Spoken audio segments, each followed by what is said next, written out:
Hello बच्चों, लेकर आए हैं ड्रोना 2.0 सीरीज का lecture number 02 some application of trigonometry. Lecture number 01 में हम लोग बेसिक कंसेप्ट देखे थे सम एप्लीकेशन ऑफ ट्रिग्नोमेट्री का। लेक्चर नंबर 02 में हम लोग सबसे पहले एग्जाम्पल को कवर करेंगे, उसके बाद में हम मूव करेंगे एक्सरसाइज। बच्चों, कई बार जो है बोर्ड के एग्जाम में एक्सरसाइज से क्वेश्चन ना पूछ के एग्जाम्पल से क्वेश्चन पूछे जाते हैं, ठीक है, और पूछा ही जाता है तो हर एक चैप्टर का आपको एग्जाम्पल सॉल्व करना है। एक छोटा सा आप लोग से रिक्वेस्ट है कि अगर आप हमारे चैनल पे न्यू है तो प्लीज चैनल को सब्सक्राइब कीजिए और अपने दोस्तों को भी शेयर कीजिए। तो अब चलते हैं एग्जाम्पल 1 की तरफ में। बड़ा बड़ा क्वेश्चन है यार, लिखने में बड़ा तकलीफ होता है। देखो ये लेटर का क्वेश्चन बहुत लंबा है, लिखने में बड़ा तकलीफ होता है, इसलिए आप लोगों को रिक्वेस्ट करते रहते हैं कि यार चैनल को सब्सक्राइब कर दो और ज़्यादा से ज़्यादा शेयर करो, सपोर्ट करो। बड़ा तकलीफ होता है लेक्चर को शूट करने में, समझे ना। और व्यूज़ कितने आते हैं 10, 5, 2, 1, 3, ठीक है। बहरहाल मजाक कर रहा हूँ, कोई ऐसा नहीं है, दिल पे मत लेना, ठीक है। दिल पे लेने की चीज़ नहीं है, दिल पे किसी और को लो, ठीक है। अगर अच्छा लगे तो कर दे, ठीक है, ना लगे तो कोई बात नहीं, पढ़ लेना। ऐसे छोटा मोटा यार, हम तो टीचर हैं नहीं, वो ट्यूटर टाइप के हैं जो आपको सॉल्व करा देते हैं, ठीक है। लेकिन अगर सपोर्ट करोगे तो अच्छी बात है। चले, कह रहा अ tower stand vertically on the ground, ठीक है। क्या कह रहा है कि एक टावर है जो जमीन पे सीधी खड़ी है, ठीक है। कैसे खड़ी? सीधी खड़ी, ठीक। From a point on the ground which is 15 meter away from the foot of the tower, ठीक है। पहले जो बात हमने पढ़ा है उसको थोड़ा कंप्लीट करते हैं, ठीक। देखिए यह है आपका फुट, ठीक है, हमने मान लिया, कटे नहीं क्वेश्चन, ठीक। और एक टावर वर्टिकली क्या है? खड़ा है, ठीक है, समझिएगा। कह रहा टावर के फुट से, यानी कि टावर जहां पे गड़ा हुआ है, ठीक है, इस तरीके से, ठीक, फुट से, टावर के फुट से 15 मीटर दूर, यानी कि डिस्टेंस, ठीक है, कितना है? 15 मीटर। अभी क्वेश्चन पूरा कंप्लीट नहीं हुआ, आराम आराम से समझो। अ tower stand vertically on the ground, ठीक है, टावर जमीन पे वर्टिकली खड़ा है, ठीक है। आगे बढ़ चलते हैं।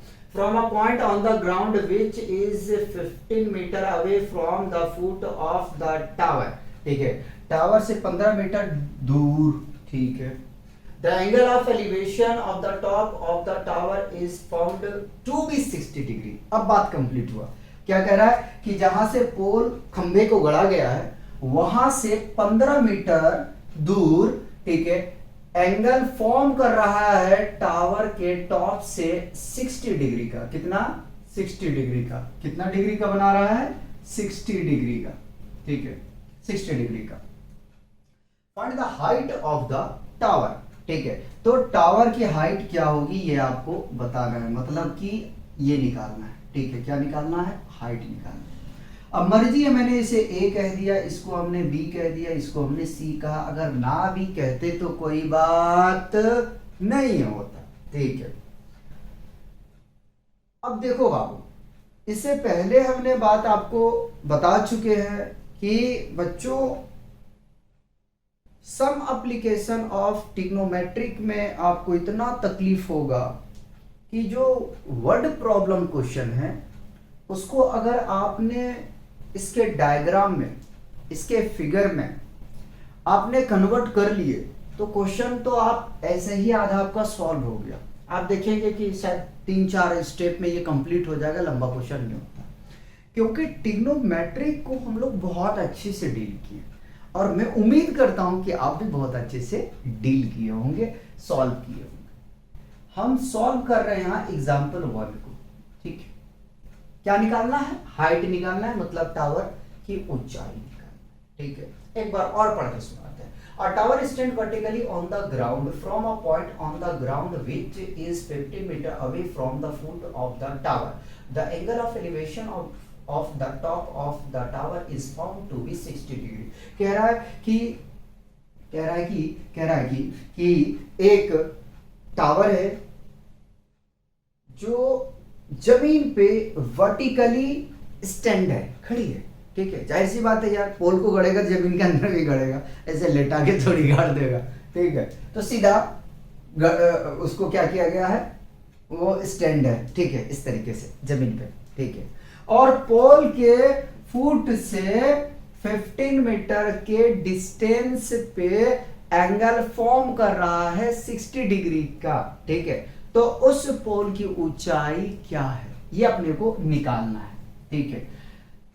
देखो ये तो टॉप ऑफ टावर है, टॉप लिख देता हूं TOP, टॉप ऑफ टावर, ठीक। और ये है आपका भैया, यहां लिख देता हूं फुट ऑफ दी टावर, और ये है आपका ग्राउंड। पहला क्वेश्चन तो थोड़ा सजा ही देता हूं, ग्राउंड, ठीक है, ग्राउंड, ये तीन चीज। आइए जरा सा बात करते हैं। इन ट्राइंगल, ठीक है, इन ट्राइंगल CAB, ठीक है, ट्राइंगल CAB। देखो अब यहां से डिसाइड करना है, निकालना क्या है, हाइट, ठीक है। और आपके पास में अगर देखें तो AB 15 गिवन है, ठीक है। देखो बाबू, इसको हाइपोटेनियस कहते हैं, ठीक है। जहां से एंगल बन रहा है उसके सामने वाले को हाइपो कहते हैं, और इसके इधर सामने वाले को हम लोग क्या कहते हैं, परपेंडिकुलर, जिसको P से डिनोट करते हैं। और जहां पे एंगल फॉर्म कर रहा है, ठीक है, यानी कि जिस पे बैठा हुआ हो, खड़ा है, ठीक है, तो उसको बेस कहते हैं। ये बात थोड़ा बता दूं। तो रिक्वायरमेंट दो ही चीज को लेकर चलना है। अगर आप P/H साइन लेके चलते हो तो देखो हाइपो भी नहीं पता है, और यहाँ पे अगर परपेंडिकुलर की बात करोगे तो वो भी नहीं पता, तो उसमें जाना बेवकूफ़ी भरी बात हो गया। हमें निकालना क्या है यार, हमें निकालना है हाइट, यानी कि परपेंडिकुलर कैलकुलेट करना है। बेस दिया है, कौन फॉर्मूला लगाओगे, tan theta is equal to perpendicular upon base होता है, ठीक है। टेन थीटा कितना है, 60 डिग्री का, परपेंडिकुलर क्या है BC, और बेस क्या है AB। टेन 60 का वैल्यू क्या होता है, तो √3 होता है। क्या होता है, √3। BC पता है क्या, नहीं पता है, H दिया है, ठीक है। हमने मान लिया कि H अपनी मर्जी से, ठीक है, लिख नहीं रहा हूं कि मैंने H माना है, ठीक। अब नहीं मानना है मत मानो, कोई फर्क नहीं पड़ता, BC रहने दो, ठीक है। AB आपके पास में कितना है, 15 है। थोड़ा सा अगर हम क्रॉस मल्टीप्लाई करेंगे बच्चों तो हमें मिल जाएगा H is equal to 15 √3 metre, ठीक है। ये आपका आंसर, ठीक है। और इसको हम लिख सकते हैं, क्या लिख सकते हैं, देखिएगा। अगर हम चाहेंगे तो हाइट को अगर इस फॉर्म में छोड़ दें, यहाँ तो आंसर कंप्लीट हो गया, थोड़ा सा और आगे लेके चलते हैं, ठीक है।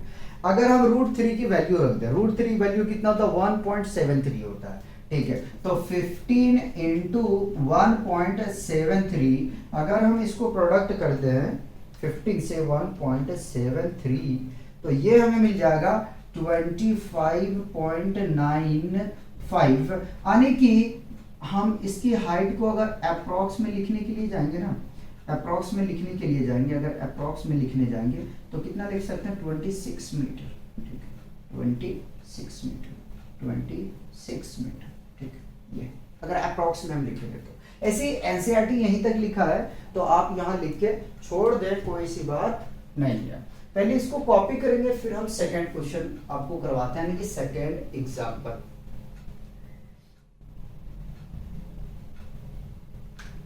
बता दिया जाए, आप लोग हो समझदार, ठीक है, आप लोग हो समझदार, ठीक है भैया, समझदार बच्चे, अच्छे बच्चे। चलिए अब जरा सा चलते हैं सेकंड एग्जाम्पल की तरफ। देखिए सेकंड एग्जाम्पल में क्या कह रहा है, an electrician has to repair an electric fault on a pole of height 5 meter, electrician 5 metre की पोल पे फॉल्ट आया है, उसको क्या करना है, रिपेयर करना है।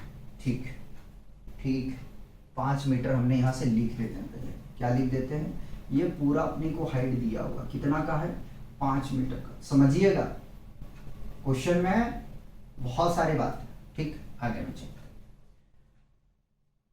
She need to reach a point 1.3 meter below the top of the pole to undertake the repair work। अच्छा, इलेक्ट्रीशियन जो है वो मेल नहीं है, मेल का काम है फीमेल में घुसना। ठीक है, तो है कौन, फीमेल। कह रहा है कि जो 5 मीटर का खंबा है उस पे फॉल्ट आया है, ठीक है, और उसको रिपेयर करने के लिए उनको जो है 1.3 मीटर बिलो रिपेयर करना है। तो हम मान लेते हैं कि चलो भैया यहाँ पे 1.3 मीटर बिलो है, तो ये कितना है, 1.3 मीटर। ठीक है, ये बिलो है। अभी आराम आराम से पढ़ पढ़ के काम करो, ठीक, कोई बात नहीं। What should be the length of the ladder that she should use which when inclined at an angle of 60 degree. ठीक है, तो कह रहा है कि लेडर को लेडर का लेंथ कितनी होनी चाहिए जो 60 डिग्री का एंगल फॉर्म करे। कितना डिग्री का एंगल फॉर्म करे, 60 का। ठीक, कितना का फॉर्म करे, 60 का।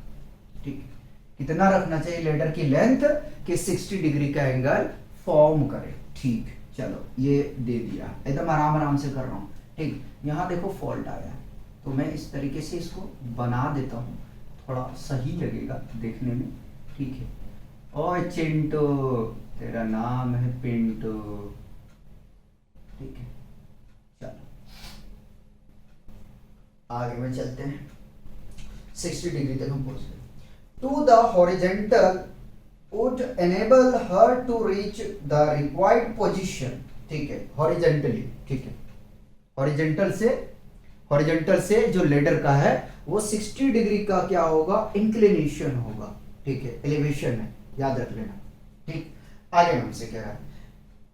ठीक, also how far from the foot of the pole should she place of the foot of the ladder. अच्छा, बड़ा अजीब अजीब बात पूछा है। मैं क्वेश्चन को और अच्छे तरीके से समझाऊंगा, परेशान मत होना। ये भी कह रहा है कि सीढ़ी को कितने दूर पे रखना चाहिए, सीढ़ी को कितने दूर पे रखना चाहिए पोल से। ठीक है, कितने दूर रखना चाहिए। क्या बात है, अच्छी बात है, बहुत अच्छा।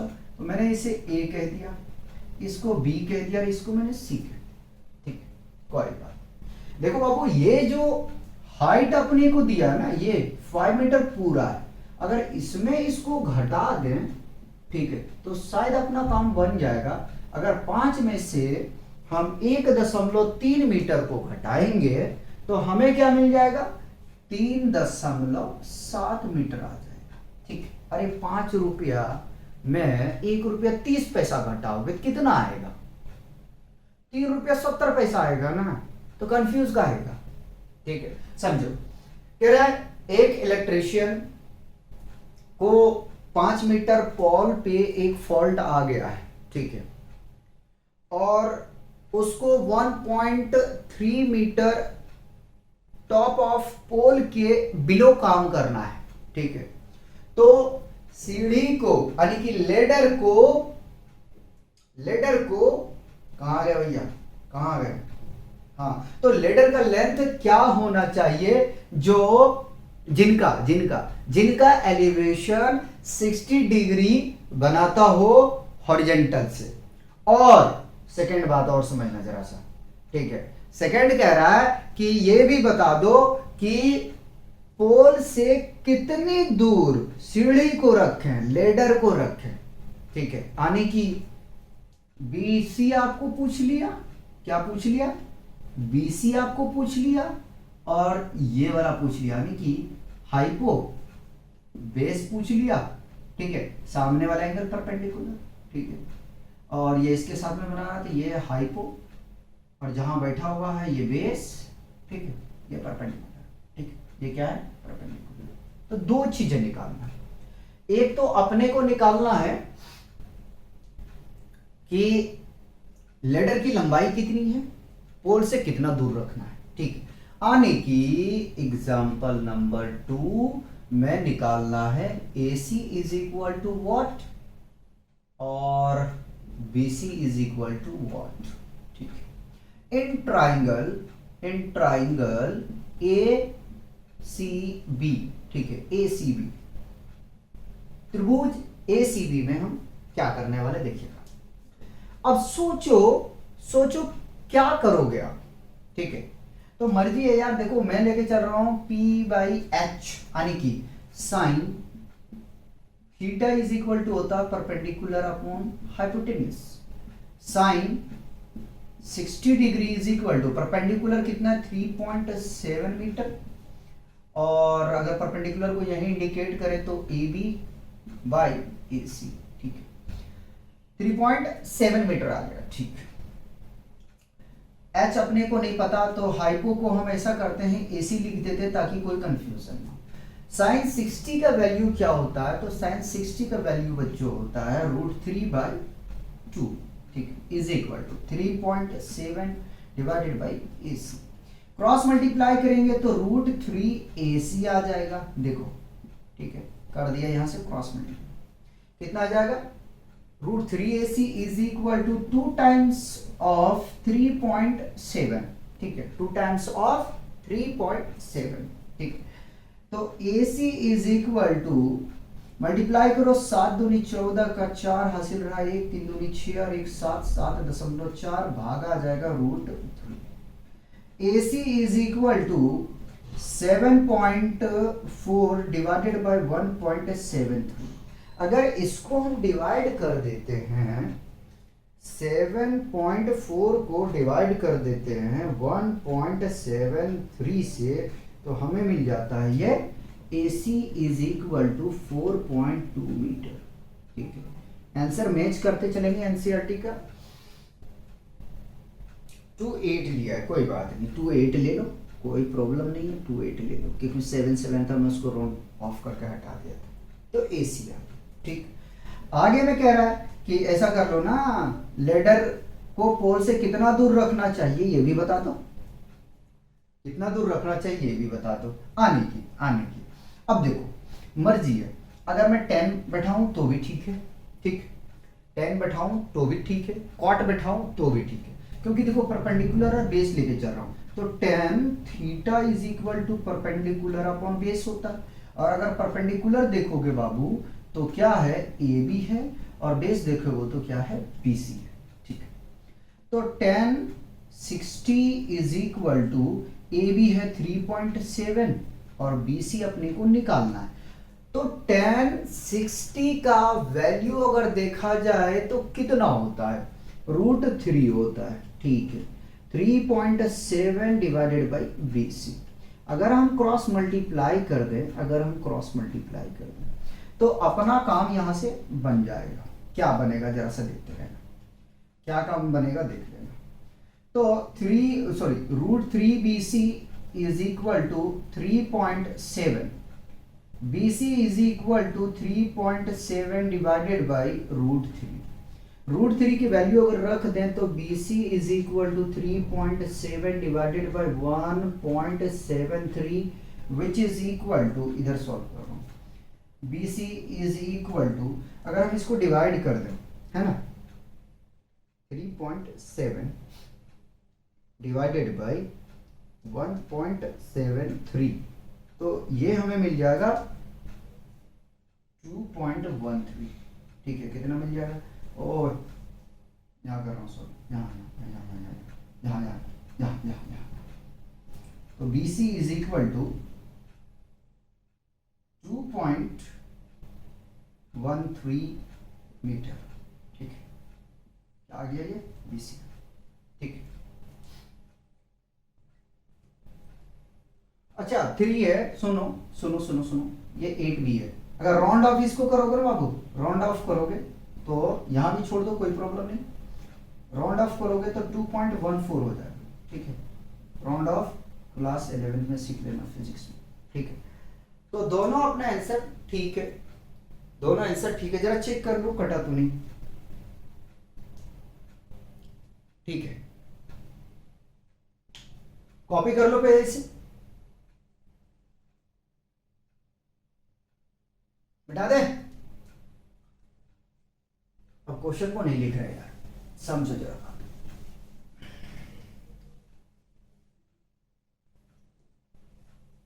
क्वेश्चन एकदम जो है ना रुला देता है कॉपी करने में, तो जल्दी जल्दी खींच दूंगा क्योंकि मुझे चाहिए फ्रेश करके सॉल्व करना ना, उधर डर रहता है कि कहीं कट जाएगा आपका क्वेश्चन, तो वो काम नहीं करना।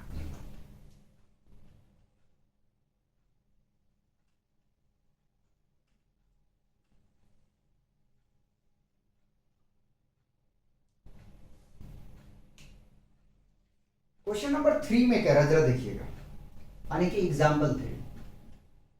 ऐसी बुक का तो जरूरत पड़ ही रहा था, लिखने की जरूरत क्या है। कह रहा है an observer 1.5 meter tall is 28.5 meter away from a chimney, ठीक। पहले समझो बाबू, देखो ये चिमनी है, ठीक है, समझना जरा बात को, है ये चिमनी है, ये आपका जमीन है, ठीक। और जो ऑब्जर्व कर रहा है उसका हाइट आपके पास में दिया गया है। हाइट कितना दे दिया, तो हाइट आपको दे दिया, यहां से ऑब्जर्व कर रहे हैं, ठीक है, 1.5 मीटर का, ठीक। ये चिमनी है, समझने की कोशिश करो, समझाऊंगा, ठीक है। The angle of elevation of the top of the chimney from her eyes is 45, ठीक है।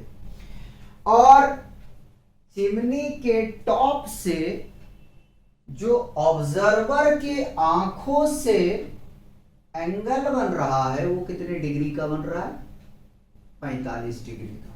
कितने डिग्री का बन रहा है, 45 डिग्री का, ठीक है। What is the height of the chimney, तो उस चिमनी की हाइट क्या होती है, समझिएगा। अभी पूरी बात क्लियर नहीं किया, मैंने इसे कह दिया ए बी सी डी और इसको कह दिया मैंने ई, ठीक है। अभी फिगर को फिर हम रिएगेंट ड्रॉ करेंगे, कंफ्यूज मत, ठीक है।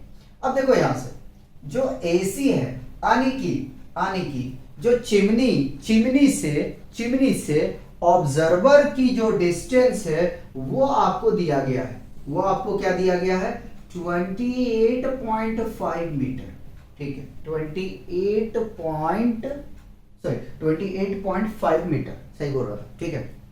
तो क्या करना है कि आपको क्वेश्चन पढ़ना है, क्वेश्चन पढ़ के आपको डायग्राम में कन्वर्जन करना है, ठीक। अब जरा सा देखिएगा, मैं इसको काम करता हूं, क्या करने वाला जरा समझिएगा। अपने को क्या निकालना है, हाइट निकालना है, ठीक है, हाइट निकालना है, ये वाला, ये अपने को निकालना है, h is equal to what, ठीक है, ये दे दिया। अगर मैं थोड़ा सा इसी को चेंज करने की कोशिश करूं तो देखो कुछ इस प्रकार से हम फिगर को ड्रॉ कर सकते हैं क्या, ठीक है। ये हो गया हाइट h, ये हो गया a और ये हो गया c और ये हो गया b। एंगल कितना फॉर्म कर रहा है, 45 डिग्री का, ठीक है। BC का डिस्टेंस है, ठीक है, चिमनी के फुट से लेकर ऑब्जर्वर के आंखों तक का जो डिस्टेंस है वो 28.5 मीटर दिया गया है। और जो ऑब्जर्वर की आंख से और चिमनी के टॉप से एंगल फॉर्म कर रहा है वो 45 डिग्री का है, ठीक है। कोई बात नहीं, हाइट हमने इसका भी काम करेंगे, परेशान होने की कोई बात नहीं है, ठीक है। यहां तक निकालना है तो वो तो हो जाएगा, ठीक। चलो आगे में चलते हैं। देखो बेस हमारे पास में दिया, इसको भूल जा रहे, इसको भूल जाओ, इसको परेशान मत हो, ठीक है, इसको भूल जाओ, ठीक, इसको भूल जाओ, ठीक। इसको देखना है और इसको देखना है, तो सोचो जरा परपेंडिकुलर और बेस किसका रिलेशन होता है, ठीक है। तो tan में होता है, cot में होता है, ठीक है, tan और cot में।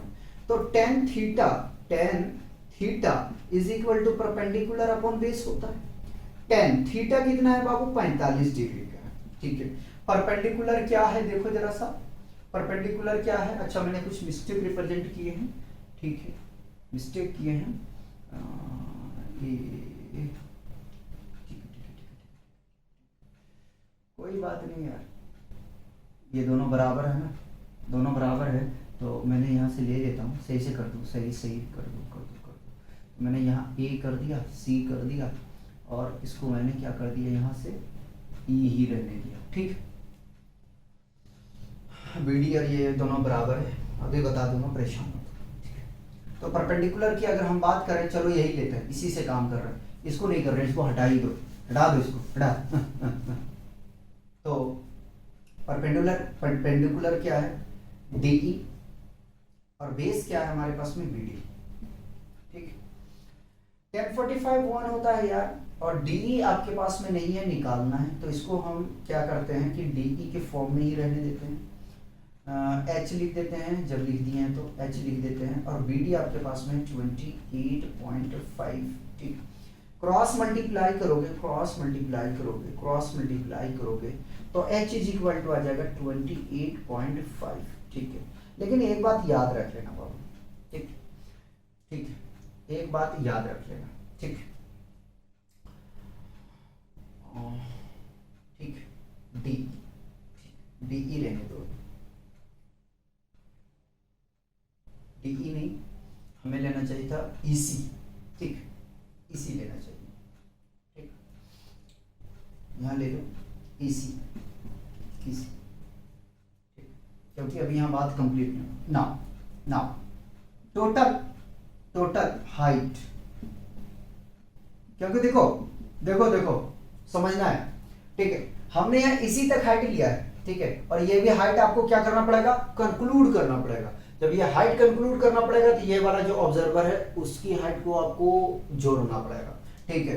तो 28.5 प्लस 1.5, तो ये कितना आ जाएगा, 30 मीटर का। जो चिमनी की ऊंचाई है वो 30 मीटर है, एक्चुअल में ये आना है, क्या आना है, ये एक्चुअल में ये होना है, ठीक है।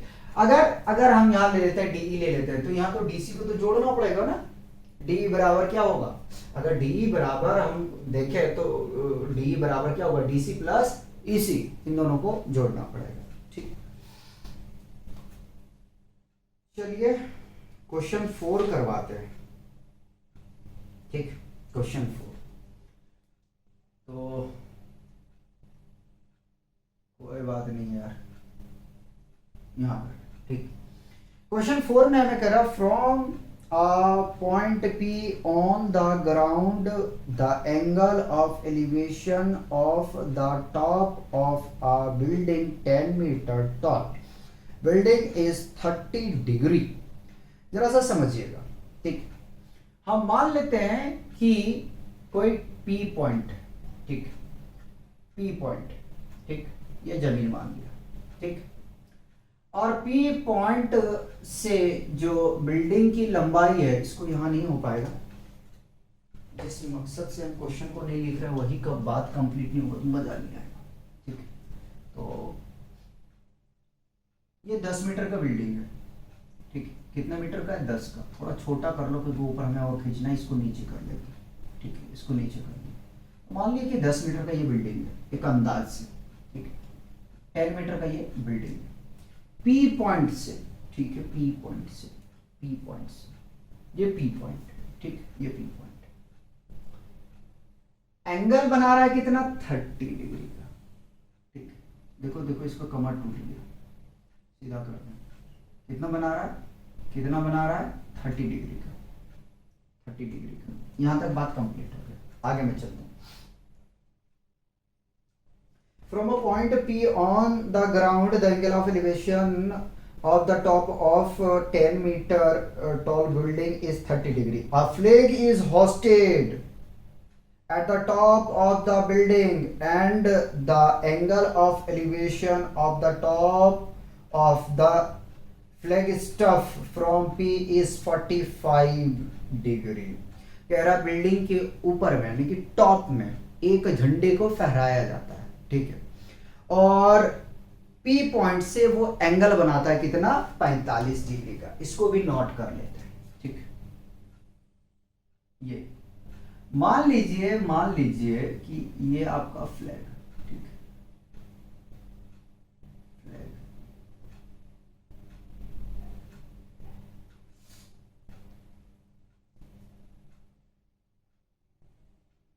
ये फ्लैग, ठीक है, बना।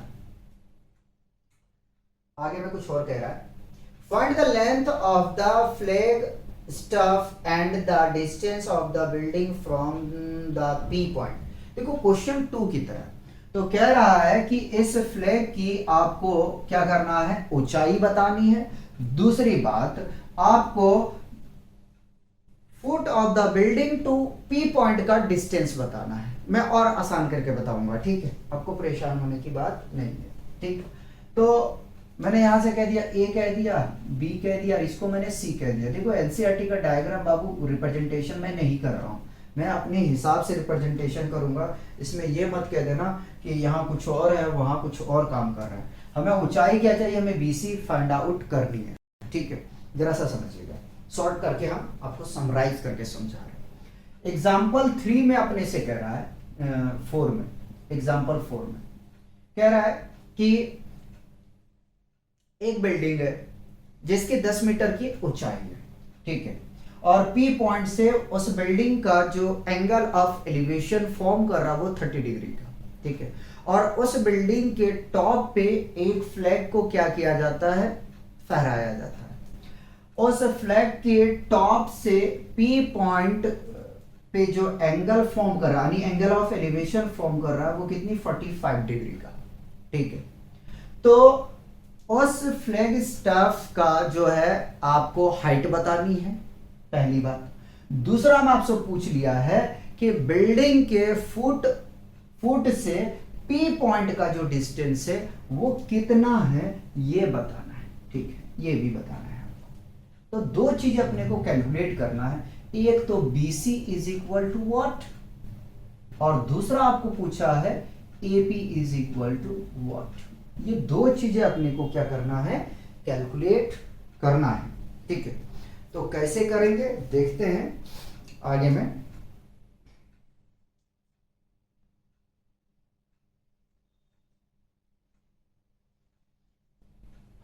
चले, तो पहले मैं ले रहा हूं ट्रायंगल APB या BPA, इन ट्रायंगल BPA, ठीक है, ट्रायंगल BPA, टेन थीटा। देखो बेस निकाल रहा हूं, कैलकुलेट कर रहा हूं, परपेंडिकुलर हमारे दे दिया है, तो P बाई बी किसका होता है, टेन का होता है ना, P बाई बी टेन का होता है, तो टेन बैठा रहा हूं मैं। Tan theta is equal to perpendicular upon base tan theta, theta आने की 30 डिग्री, परपेंडिकुलर आने की AB और बेस आने की AP, ठीक है। तो टेन टेन टेन 30 का वैल्यूज कितना होता है, टेन 30 का वैल्यूज होता है 1/√3, और ए बी अपने को पता है 10 मीटर का, और AP नहीं पता है, कोई बात ना, क्रॉस मल्टीप्लाई कर देंगे। जब क्रॉस मल्टीप्लाई करेंगे तो क्या आ जाएगा, AP इज इक्वल टू 10√3 आ जाएगा, ये मीटर में आ गया। तो आने की बिल्डिंग से P पॉइंट का जो डिस्टेंस है वो 10√3 है। कितना है, 10√3 है। एनसीईआरटी यही छोड़ाएगा। अगर आगे में हमें कैलकुलेशन करने का नौबत आए तो वो भी कर देते हैं, कोई ऐसी बात नहीं है। आप ये मत कह देना कि आंसर मैच नहीं कर रहा है। हम रख रहे हैं value AP is equal to 10 into 1.73, इसको मल्टीप्लाई कर देंगे,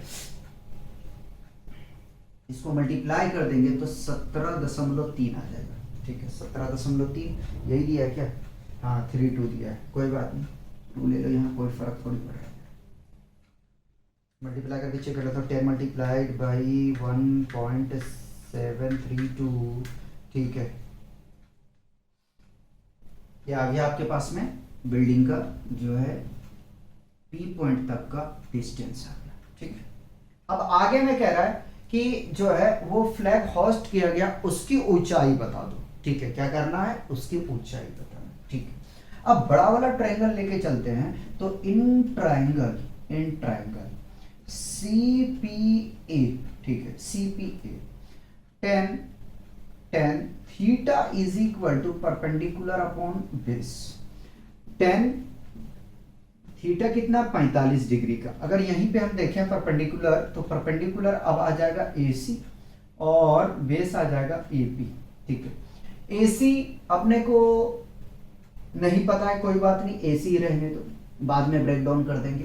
AP हमें पता है 10√3 कितना है 10√3, कोई बात नहीं।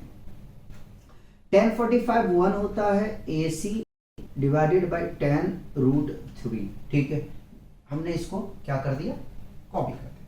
क्रॉस मल्टीप्लाई करेंगे तो AC इज इक्वल टू आ जाएगा 10√3, ठीक है। लेकिन यहां नहीं छोड़ना है, ठीक है। यहां छोड़ने के बाद में एक प्रॉब्लम क्रिएट होगा। वो क्या प्रॉब्लम होता है बताते हैं। देखिए AC बेटा जो है वो AC इज इक्वल टू है the sum of AB plus BC है, ठीक है। ये आप कभी गलती मत कर देना कि आपने AC निकाल लिए तो आपको पूछा है BC, AC नहीं पूछा है, आपको BC पूछा है। नाउ AC को हम लिख सकते हैं, क्या लिख सकते हैं, AC is equal to AB plus BC अपने को निकालना है, तो AC minus AB is equal to BC AC नहीं करना है, BC, ठीक है। AC की वैल्यू अभी निकाल के लाए हो 10√3 माइनस AB है 10, कितना आ जाएगा BC, ठीक है। अगर 10 को कॉमन ले लेंगे तो √3 माइनस 1 आ जाएगा, ये आ जाएगा BC, ठीक है। यहां देख लो पहले आंसर कैलकुलेट करना है, ठीक है, कोई बात नहीं। तो 10√3 वैल्यू रख रहा हूं 1.732 minus 1 is equal to BC, ठीक, BC। इसके आंसर मैं इधर लिख रहा हूं, ठीक है, आंसर इधर कर रहा हूं। तो BC is equal to 1.732 minus 1, यह आ जाएगा आपके पास में 10 इंटू 0.732 और इसको अगर प्रोडक्ट करेंगे तो 7.32 मीटर आ जाएगा BC, ठीक है। BC आ गया कितना 7.32 मीटर, ठीक। एक आंसर आपका ये हो गया। दूसरा आंसर आपका थोड़ा इधर कर लूं, आंसर लिखना है ये, ठीक। इन दोनों को एग्जाम्पल 4 और एग्जाम्पल 3 को कॉपी करेंगे, फिर हम एग्जाम्पल 5 करवाते हैं। 6 7 3 और बच जाएंगे। कॉपी करो पहले इसको,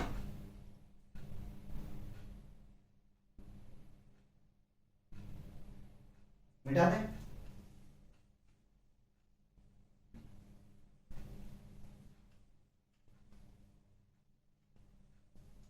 देखो एक्सरसाइज का तो क्वेश्चन हमें जहां तक उम्मीद है कॉपी करना ही पड़ेगा, हम नहीं किया तो क्या मुश्किल है, लेकिन कोशिश करेंगे यार, कर देंगे। आप लोगों को प्रॉब्लम में नहीं आने देंगे, ठीक है। छोटे छोटे मुन्ने मुन्ने प्यारे प्यारे बच्चे आप प्रॉब्लम में आ जाएंगे तो फिर सही नहीं रहेगा, ठीक है। फिर खतरा में आ जाएंगे हम, खतरे में आ जाएंगे हम, ठीक है। एग्जाम्पल नंबर हम 5 की बात करते हैं। आराम से पढ़े, आराम से, कोई हड़बड़ी नहीं है अपने को। बोलो, the shadow of a tower standing on a level ground is found to be 40 meter longer when the sun altitude is 30 degree। अच्छा जी, सुनो, कह रहा है कि एक टावर है, ठीक है, एक टावर है जिनका शैडो जमीन पे पड़ती है 40 मीटर की डिस्टेंस तक। समझना, देखो एक टावर है, ये मैंने टावर ले लिया, ठीक है, जरा समझने की कोशिश करो।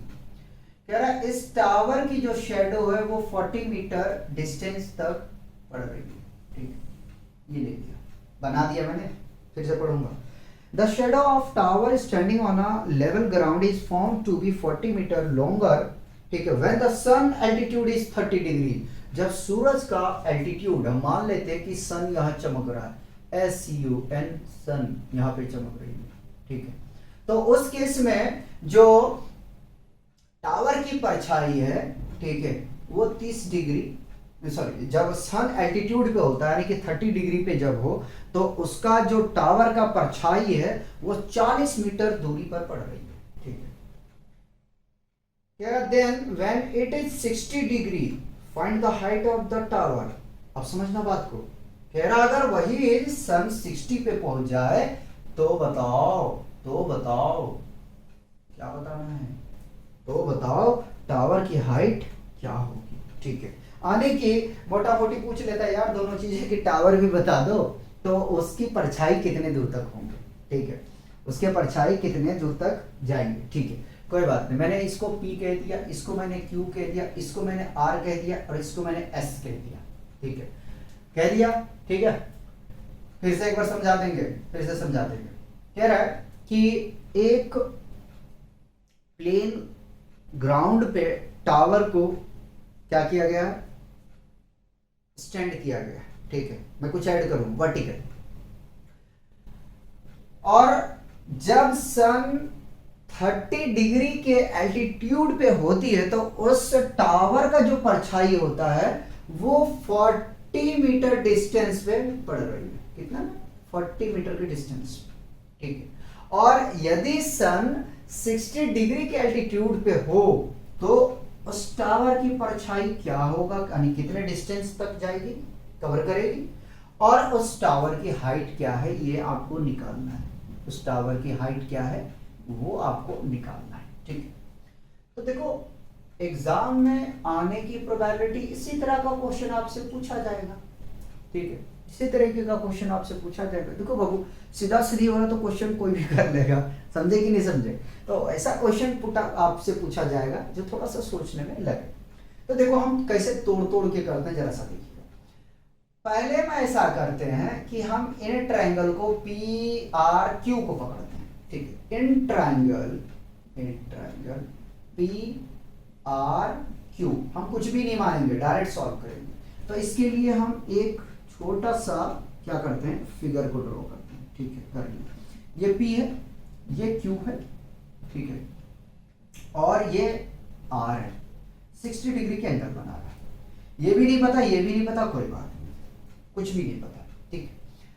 तो पहले ये पता कर लेते हैं, ठीक है, आने की ये परपेंडिकुलर और ये बेस और ये हाइपो, तो हाइपो की तरफ जाना मेरे हिसाब से वेस्ट ऑफ टाइम है, ठीक है, वेस्ट ऑफ टाइम। तो अगर हम 10 लेके चले काम हो जाएगा, तो tan theta is equal to perpendicular upon base, तो थीटा कितना दिया है, 60 डिग्री का दिया है, परपेंडिकुलर क्या है तो PQ है, और अगर बेस देखें तो क्या है, QR है, ठीक है।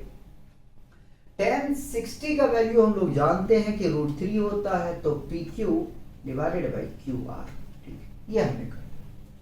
आगे में चलते हैं, इसको सॉल्व करते हैं, ठीक है, पहले तो यही हम इसको कंप्लीट करते हैं, तो क्या निकाल लेते हैं, PQ निकाल लेते हैं, ठीक है, PQ निकाल लेते हैं, क्रॉस मल्टीप्लाई करेंगे बेटे जब हम, तो हमें यहां से क्या मिल जाएगा, PQ is equal to 3 times square root of 3 times QR, ठीक है, QR।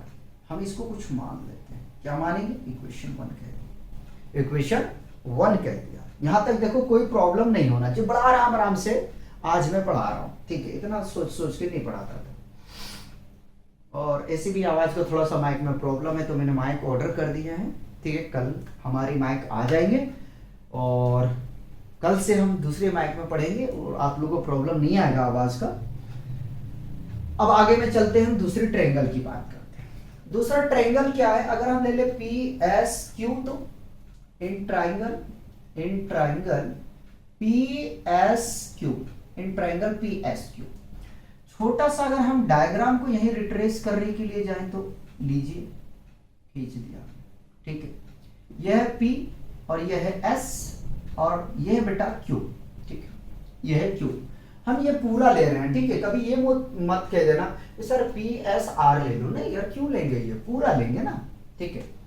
तो अभी उसको ऐसे रहने देना, SQ लिए, यहाँ बीच में अपना कुछ है, ठीक है, तो मत ये करना कि 40 बैठा के काम अपना निकाल लेना, नहीं तो तुम्हारा काम निकाल देगा एग्जामिनर। ठीक है, ये अपने को पूरा फाइनली नहीं दिया गया, कोई बात नहीं, एंगल तो दे दिया ना, इतना सा काम करते हैं।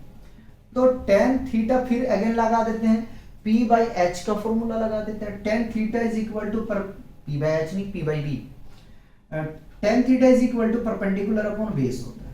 थीटा की वैल्यूज आपके पास में गिवन है 30 डिग्री का, अगर परपेंडिकुलर देखें तो पी क्यू है और एस क्यू है आपके पास में बेस।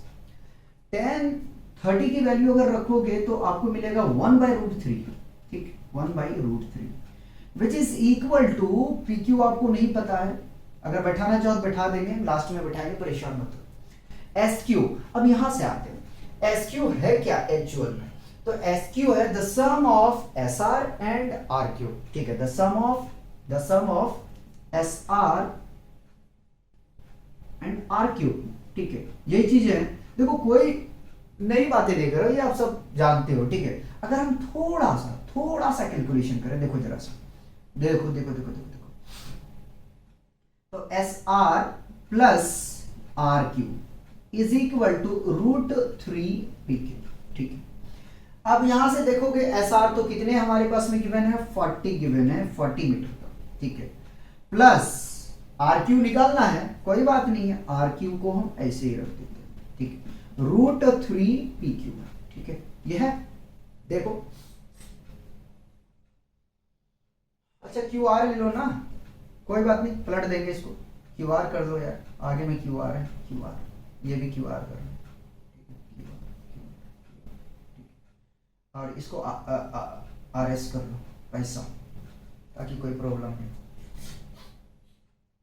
आर एस कर लो, एक तरफ से चलेंगे, ठीक, क्यू आर, ये आ गया क्यू आर, ठीक है, ठीक है, ठीक है, ठीक है, कोई बात नहीं। 40 को उधर लेके जाओ, तो Q R is equal to, Q R, अच्छा निकालना क्या, क्यू आर निकालना, कोई बात नहीं,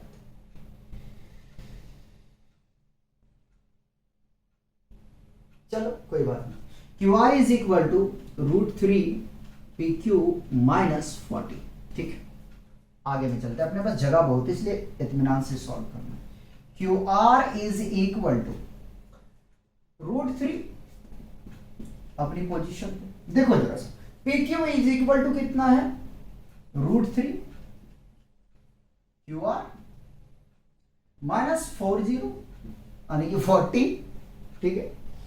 चलो Q R is equal to, इसको मल्टीप्लाई करेंगे बेटे, 3 क्यू आर आ जाएगा माइनस 40, ठीक, और क्यू आर को उठा के ले आओ इधर, तो Q R minus 3 Q R is equal to minus 40, subtract करोगे तो minus 2 Q R is equal to minus 40, minus से माइनस कैंसल आउट, 2 से इसको काट दो तो ये आ जाएगा 20, तो क्यू आर कितना आ गया, 20 मीटर का, क्यू आर कितना आ गया, 20 मीटर का, ठीक है, ये कितना आ गया, ये 20 मीटर आ गया, ठीक, 20 मीटर, एक आंसर आपका यहां से कंप्लीट होगा, ठीक।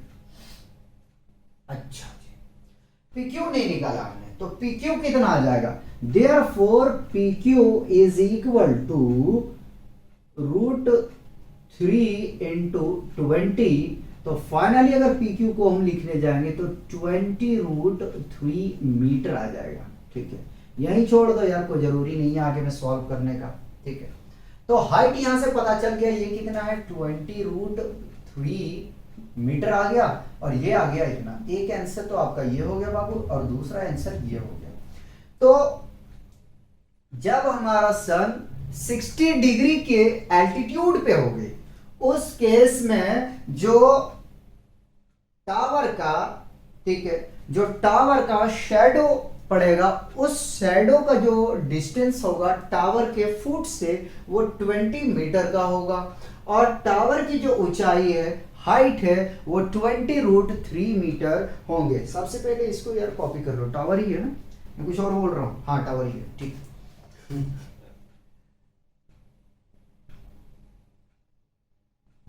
मिटा दें, ठीक है। दो क्वेश्चन और बचे हैं, ठीक है, ज्यादा ना पकाऊं आप लोगों को। दो और करना है, ठीक है, दो और करना है।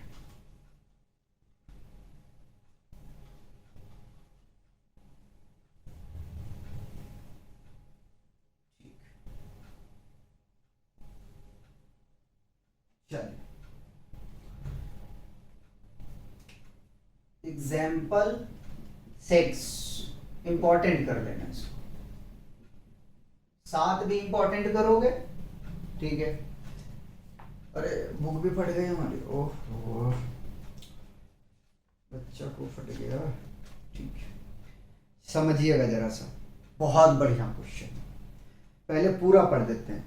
कह रहा the angles of depression of the top and the bottom of an 8 meter tall building from the top of a multi storied building are 30 degree and 45 degree respectively, ठीक।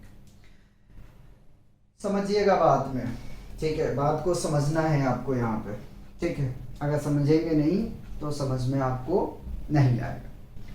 आपके पास में एक बिल्डिंग की जो है वो ऊंचाई दिया हुआ है, कितना, 8 मीटर का, ठीक है, 8 मीटर का, ठीक है, और वो मल्टी स्टोरेड बिल्डिंग है, ठीक है।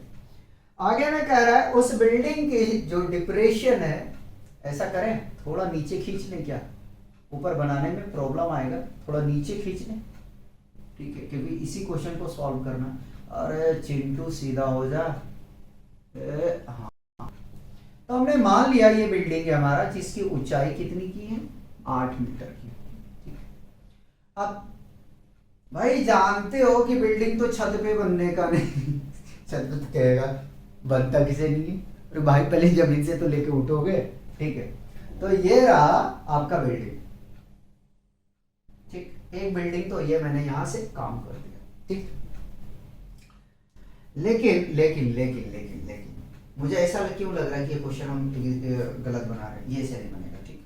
बिल्डिंग इधर से भी उठा, दो बिल्डिंग है, ठीक, ये रहा बिल्डिंग 8 मीटर का, ठीक है, कितना का है, 8 मीटर का, 8 मीटर का। देखो इसीलिए कहते हैं ना, इसीलिए कहते हैं अगर हल्का हम चूक मारते हैं ना तो फिगर हमारा जो है गलत बनता है, और फिगर अगर गलत बनेगा तो ये चैप्टर तो हिलने का है, ठीक है। फिर से पढ़ते हैं।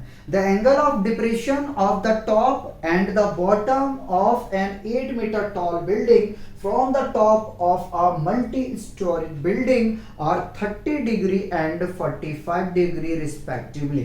Find the height of the multi storey building and the distance between the two building, ठीक है। समझना बात को जरा सा, ठीक है, इसको ऐसे रखो बेटा, समझने की कोशिश करो, ठीक, समझाता हूँ, ठीक है। तो यहां से मैं क्या करता हूँ, पहले इसको डिप्रेशन बनाता हूँ। डिप्रेशन हम लोग किस समझे थे, डिप्रेशन का डेफिनेशन क्या होता है जरा समझो। आने की जब हमें निगाह झुकानी पड़ती है ऐसे बिल्डिंग, ठीक है, तो एंगल ऑफ डिप्रेशन फॉर्म, ठीक है। तो ये वाली जो एंगल फॉर्म कर रहा है बेटा, ये 30 डिग्री का, अगर ये 30 डिग्री तो ये 30 डिग्री, अल्टरनेट एंगल, ठीक है। और 45 कहां से बनाओगे, तो 45 यहां से मिला दें, ठीक है। देखो कोशिश कर रहा हूं, ठीक, ये वाला एंगल कितना है आपका, 45 डिग्री का, 45 डिग्री का, ठीक, 45 डिग्री। अगर ये हाइट 8 मीटर का है तो क्या ये हाइट 8 मीटर का होगा, बिल्कुल होगा, है कि नहीं, बिल्कुल होगा, दोनों बिल्डिंग सेम, ठीक। अब नामीकरण कर रहा हूं, ध्यान दे देना। तो मैंने इसको P कह दिया, इसको मैंने Q कह दिया, इसको मैंने R कह दिया, इसको मैंने S कह दिया, इसको मैंने T कह दिया, ठीक है। ये भी एंगल कितना का होगा, 45 डिग्री का, ठीक है। अपने को निकालना क्या है, अपने को निकालना है, पहली बात तो यहां लिख लेते हैं क्योंकि क्वेश्चन है बहुत बढ़िया, ठीक है। निकालना है QT not equal to BUT, QT नहीं है भैया, QT निकालना, ठीक है। यानी कि QT की जगह में हम लिखते हैं RT, ठीक है। RT अपने को निकालना है और दोनों बिल्डिंग का डिस्टेंस निकालना है, या तो PQ निकालना है या तो SR निकालना है। तो PQ is equal to what, और आगे में चल देते हैं थोड़ा सा। PQ is equal to SR, SR is equal to what, ठीक।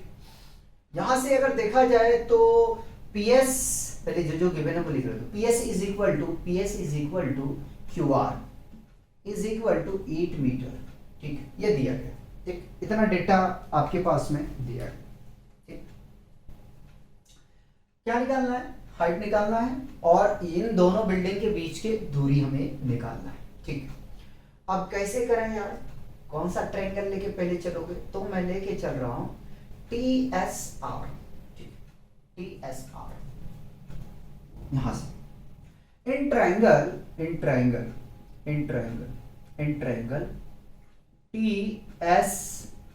ट्रायंगल बोल दिया लेकिन लिखा है, ठीक है। सॉल्व कर रहे हैं, देखिए ये हमने एक छोटा सा नन्हा सा प्यारा सा मुन्ना को हमने बनाया है, इसका नाम T रखा है, इसका नाम S है और इसका नाम R, ठीक। ये 30 डिग्री, देखो देखो देखो परपेंडिकुलर अपॉन बेस, ठीक है। ऐसा आ जाए तो क्या लगाओगे परपेंडिकुलर अपॉन बेस में, क्या लगाओगे, तो tan theta is equal to perpendicular upon base tan theta, theta कितना है 30 डिग्री का, परपेंडिकुलर क्या है TR है, ठीक है, TR है। RT ले, TR ले लेते कोई बात नहीं, ठीक है, ठीक है। TR is equal to RT, ठीक है। बात एक ही, अरे कहाँ कंफ्यूज कर रहा हूँ, TR ही ले लेते हैं, TR, कहाँ कंफ्यूजन में आप लोग को डाल रहा हूँ। SR, ठीक, tan 30 का value 1/√3 is equal to TR by SR, ठीक है। तो SR इज इक्वल टू कितना आ जाएगा, √3 TR, ठीक है, √3 TR। ये आपका यहां से क्या हो गया, इक्वेशन 1, ठीक है। आराम से करोगे इस क्वेश्चन को सॉल्व, ठीक, यहां तक आ गया। अब नेक्स्ट हम क्या करते हैं, इन ट्रायंगल TPQ, ट्रायंगल बना दो, ये रहा T, ये रहा P और ये रहा Q, ये रहा 45 डिग्री, ठीक है, TPQ, ठीक। फिर tan अप्लाई कर देंगे तो tan theta is equal to perpendicular upon base, tan कितना है 45 डिग्री का है, परपेंडिकुलर क्या है TQ है और बेस क्या आपके पास में PQ है, ठीक है। 45 क्या होता है 1 is equal to TQ is equal to divided by PQ, cross multiply करोगे तो क्या मिलेगा आपको, देखो जरा सा, यहां से मिल जाएगा PQ is equal to TQ, ठीक है। मतलब कि PQ बराबर क्या है TQ, ठीक है, कोई बात नहीं। यहां तक बताओ कोई कंफ्यूजन है तो इसको मैंने इक्वेशन 2 कह दिया, इक्वेशन इज 2, ठीक है। PQ निकालना है, कोई बात नहीं। तो PQ इज इक्वल टू क्या लिख सकते हैं, PQ इज इक्वल टू हम लिख सकते हैं क्या, PQ ना ना ना ना ना ना PQ को लेके नहीं चलते, निकालना है ना, कोई बात नहीं, चलो कोई बात नहीं, बाद में उठा देंगे। PQ इज इक्वल टू हम लिख सकते हैं क्या, QR plus plus plus plus plus plus TR है ना, हाँ मैं तो RT लिखने वाला था फिर, ठीक है, ये होता है। और TQ के जगह पे जिसको PQ निकालना तो हम रख दे यहां से PQ लिख सकता है ना, ठीक है, कोई बात नहीं, ठीक है। QR देखो यार कितना है 8 है, और जरा सा देखो यार TR अपने को नहीं पता है तो ऐसे ही लिख दिया मैंने, ठीक है। अब जरा सा देखोगे तो PQ बराबर किसके हैं, TQ के, ठीक है, PQ बराबर किसके हैं TQ के, कोई बात, PQ बराबर है TQ के, ठीक। अब देखो कुछ कर सकते हैं क्या, हाँ PQ और अब यहां से ध्यान देना है, अब यहां से चीजें पलटने वाली है, ठीक है। देखो PQ is equal to RS, ठीक है। तो RS की वैल्यू हमें पता है क्या, SR का, चलो कोई बात नहीं, निकाल लेते हैं, ठीक है। लिखने वाला हूं यहां से, इसको इक्वेशन में कह देता हूं, नाम दे देता हूं, ठीक है, नाम दे देता हूं, इसको मैंने 3 कह दिया क्योंकि मुझे सिखाना है, ठीक है। PQ is equal to SR, PQ is equal to SR, ठीक है। इसको हम इक्वेशन 4 कह देते हैं, ठीक है। इक्वेशन 1 2 3 3, ये हो गया 4। Putting the value of, putting the value of PQ in equation 3, ठीक है। तो क्या रख देंगे, SR, ठीक है। SR रखने से काम चल जाएगा, SR रखने से काम चल जाएगा, चल जाना चाहिए, ठीक है। SR इज इक्वल टू 8, अरे 80 कहां से लिख दिया, 8 प्लस TR, ठीक है। TR को हम क्या लिख सकते हैं, कहीं आया है, कोई बात, ठीक। देखो जरा सा ध्यान देना, SR की हम वैल्यू रख रहे हैं √3 TR, ठीक है। TR को इधर उठा के लिया है -TR इज इक्वल टू 8। अगर TR को कॉमन ले लें, TR को हम कॉमन ले लेते हैं तो कितना मिलेगा, √3 - 1 इज इक्वल टू 8। तो TR is equal to 8 divided by square root of 3 - 1, sorry √3 - 1, या ठीक, ये आ गया। अगर बाबू हम इसको क्या करते हैं, रेशनलाइज करते हैं, ठीक। ये वाला मैं टर्म को हटा रहा हूं, रफ कर रहा हूं, क्योंकि यहां इधर मुझे डेटा लेना है, इधर डेटा लेना है, ठीक। अब ध्यान दो, रेशनलाइज कर रहा हूं, तो TR is equal to 8 divided by √3 - 1, multiply numerator और डिनोमिनेटर में कर रहा हूं, √3 + 1 से √3 + 1 से डिवाइड, मल्टीप्लाई डिवाइड दोनों कर दिया, मल्टीप्लाई करेंगे तो फाइनली हमें यहां से मिल जाएगा बाबू 8 √3 + 1 डिवाइडेड बाय √3 कितना आ जाएगा, 3, यानी a + b a - b, ठीक है। इसको सब्ट्रैक्ट करोगे तो कितना मिल जाएगा, 8 ब्रैकेट √3 + 1 डिवाइडेड बाय 2 से कैंसिल करोगे, ये आ जाएगा 4। तो यहां से TR, तो TR कितना आ जाएगा, TR इज इक्वल टू आ जाएगा 4 × √3 + 1 मीटर, ठीक है। ये आ गया, क्या आ गया, यहां से TR, ये बना, ये कितना आया, तो ये है आपके पास में 4 ब्रैकेट √3 + 1, ठीक है। लंबा हो रहा है लेकिन मैं कोशिश कर रहा हूं पूरी क्लियर करने का, ठीक है। लंबा तो हो रहा है जरूर, मुझे तो पता है, लेकिन कोशिश कर रहा हूं कि आपका क्लियर करते चला जाऊं, ठीक है। अब हमारे लिए आसान हो गया, क्या हो गया, अगर हम इसकी वैल्यू TR की वैल्यू यहां रख देते हैं तो हमें SR पता चल जाएगा, ठीक है। ये वाला डिस्टेंस हमें पता चल जाएगा, TR हमारे पास में आ गया, TR इज इक्वल टू आया 4 × √3 + 1 नॉट -1, ठीक है। SR यही लिख देंगे, तो ये तो एक आ चुका है, हमारा आंसर कंप्लीट हो गया। दूसरा, ठीक है, putting the value of TR in equation 1 लिख देता हूं, पुटिंग द वैल्यू ऑफ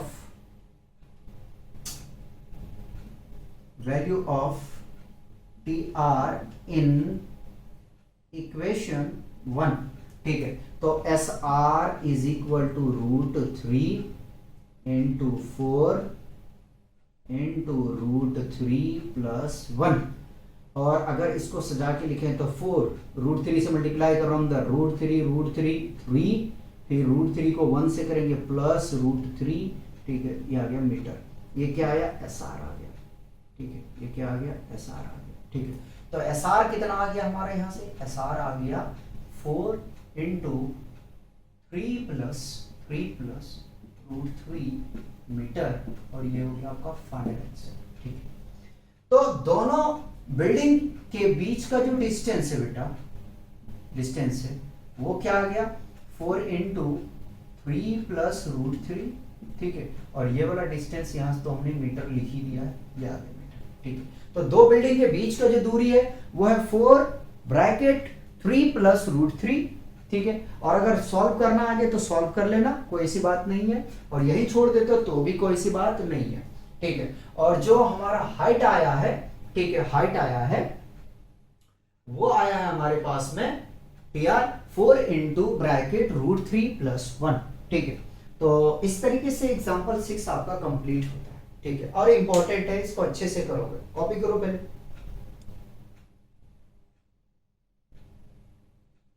मिटा दें। लास्ट हम आपका कराते हैं एग्जांपल 7, ठीक है। ये भी क्वेश्चन अच्छा है, ये भी क्वेश्चन अच्छा, इसीलिए कह रहा था ना, देख लिया ना कि एग्जाम्पल करने से क्या फायदा है, क्योंकि एग्जाम्पल में जो होता है ना वो क्वेश्चन सारे अच्छे होते हैं, ठीक है, कोई शक नहीं। कुछ एक दो क्वेश्चन आपको हलवा मिलेंगे जिससे जुबान जल सकता है आपका, ठीक है। लेकिन लेकिन लेकिन लेकिन लेकिन क्या है कि क्वेश्चन अच्छे होते हैं, ठीक है, क्वेश्चन अच्छे होते हैं।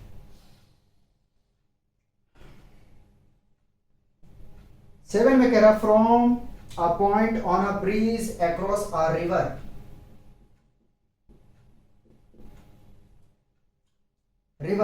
the angle of depression of the banks on opposite side of the river are 30 and 45 degree, ठीक है।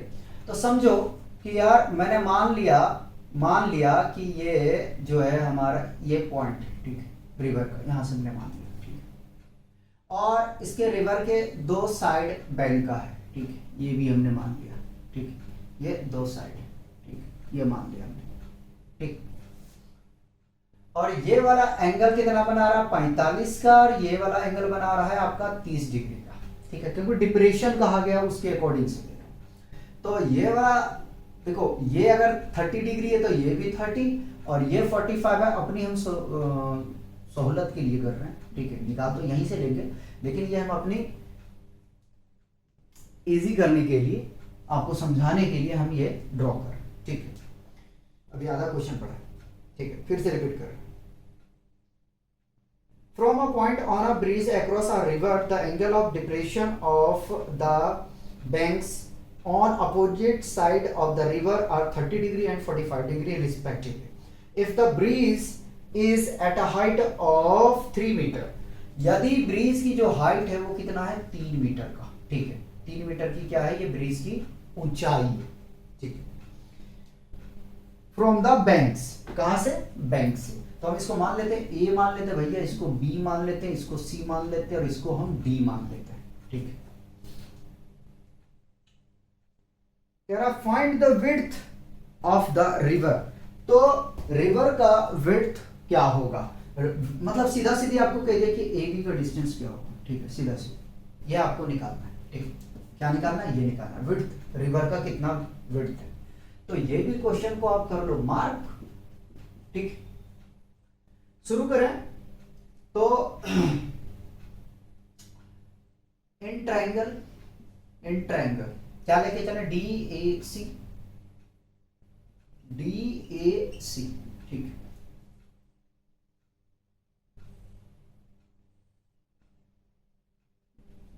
डी ए सी, ये ऊंचाई हमें दिया गया है 3 मीटर का है, 3 मीटर का, ठीक, ये हमें पता है 3 मीटर का, ठीक। निकालना क्या है, हमें निकालना है AC।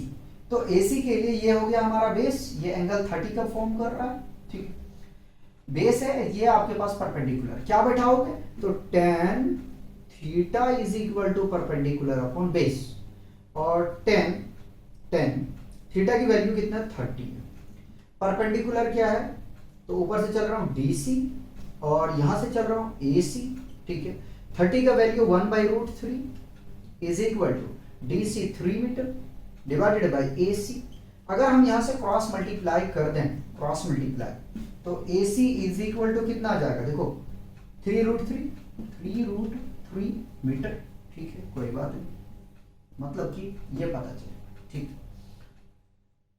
अब अगर ये ट्रायंगल लेके चले तो अपना काम हो जाएगा। इन ट्रायंगल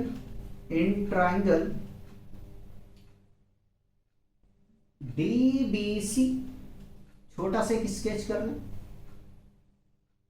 ये रहा D और ये रहा B और ये रहा C। ये एंगल कितना फॉर्म करा? 45 डिग्री का। ऊंचाई सेम है, ठीक है। कितना? 3 मीटर का, ठीक है, 3 मीटर का। मीटर बड़ा गंदा लिखा है मैंने, ठीक है। तो tan theta is equal to perpendicular upon base. आगे में चलते हैं। tan कितना है? 45 का। कितना है? 45, ठीक है। परपेंडिकुलर क्या है? DB है, BD लिखते हो अच्छा रहता है, और CB है। तो मैं तो अपने हिसाब से ही चल रहा हूँ। 1 इज इक्वल टू कितना है? 3 मीटर। और CB हमारे पास में निकालना है, आ गया है। निकालना क्या है? क्रॉस मल्टीप्लाई करेंगे तो CB कितना आ जाएगा? इज इक्वल टू 3 मीटर, ठीक है बाबू। ये 3 मीटर और ये है आपके पास में 3√3 मीटर, ठीक। Therefore AB is equal to the sum of AC plus BC, ठीक है, या तो CB अच्छा रहेगा, ठीक है, ठीक। तो AC हमने निकाल लिया क्या? AC हमने निकाला है, कितना है? 3√3 प्लस CB निकाल के अभी लिखा है हमने जस्ट, ठीक है। आंसर में इसको मत कंक्लूड करो, ठीक है, या जगह 3, दोनों पास 3 है, कॉमन ले लो, √3 प्लस 1, ठीक। तो ये आ गया आपके पास में विड्थ। जो रिवर का विड्थ है वो है 3 ब्रैकेट √3 प्लस 1। चाहे तो आप यही आंसर छोड़ो, और अगर थोड़ा सॉल्व करना है तो कर देते हैं, बाकी बात यही छोड़ दिया, मैं सॉल्व करता हूँ थोड़ा सा। AB is equal to 3, √3 value 1.732 plus 1। अगर इसको ऐड कर देंगे तो 3 और ये मल्टीप्लाई में जाएगा 2.732, ठीक है। मल्टीप्लाई करेंगे तो 3 दूनी 6, 3 तिया 9, 7 दूनी 14, 4 बचा 1, और 3 दूनी 6 और 1 7, तो 7.496 मीटर, ठीक है। तो ये आ गया AB का वैल्यू, ठीक है, ये आ गया AB का वैल्यू। आप चाहे तो कहाँ पे? यहीं पे छोड़ सकते हैं, और आप चाहे तो यहाँ लिख सॉल्व करके उसको जो है दिखा सकते हैं, ठीक है। तो बच्चों इस तरीके से जो है हमारे एग्जाम्पल की जो क्वेश्चन है सम एप्लीकेशन ऑफ ट्रिग्नोमेट्री का कंप्लीट होता है। हम लोग मिलते हैं नेक्स्ट लेक्चर में, लेक्चर नंबर 03 में, जहां हम डिस्कस करेंगे एक्सरसाइज 9.1। तो बच्चों यहां से आपने एक चीज सीखा होगा कि अगर वर्ड प्रॉब्लम को कन्वर्जन करने के लिए आता है हमको फिगर में, तो क्वेश्चन में प्रॉब्लम नहीं आएगा हमें सॉल्व करने में, क्योंकि ट्रिग्नोमेट्रिक अगर आपने अच्छे से पढ़े हैं तो आपको सम एप्लीकेशन ऑफ ट्रिग्नोमेट्रिक में प्रॉब्लम नहीं आएगा। और अगर आपने अच्छे तरीके से ट्रिग्नोमेट्रिक नहीं आता आपको, ठीक है, एंगल का और रेशियो का रिलेशन नहीं आता अगर आपको, तो थोड़ा सा आपको प्रॉब्लम आएगा। लेकिन उससे ज्यादा प्रॉब्लम क्या आएगा कि आपको जो क्वेश्चन है उसमें सोचना है कि उसका डायग्राम कैसे हमें उसका लेआउट ड्रॉ करनी है। अगर ये चीज आ जाता है कि वर्ड से आप फिगर में कन्वर्जन करने के लिए आप सीख जाते हो, तो ये आपका 5 नंबर फ्री का मिलेगा। और अगर आप नहीं सीख पाएंगे तो थोड़ा सा आपको प्रॉब्लम आएगा। बाकी बाद में 14 क्वेश्चन, लगभग 21 के आसपास क्वेश्चन है, उसको आप फिर प्रैक्टिस करके जाना पड़ेगा। लेकिन थोड़ा घुमाएगा तो आप घूम जाएंगे। मेरा यही कहने का मतलब है कि आप जो है प्रैक्टिस कीजिए, ज्यादा क्वेश्चन को प्रैक्टिस कीजिए, ठीक है। क्वेश्चन बनेगा, बिल्कुल बनेगा, ठीक है। डायग्राम को पढ़ पढ़ के, आधा तोड़ तोड़ के आपको क्या करना है, डायग्राम को सॉल्व करने की कोशिश करना है, बनेगा, बिल्कुल बनेगा, ठीक है।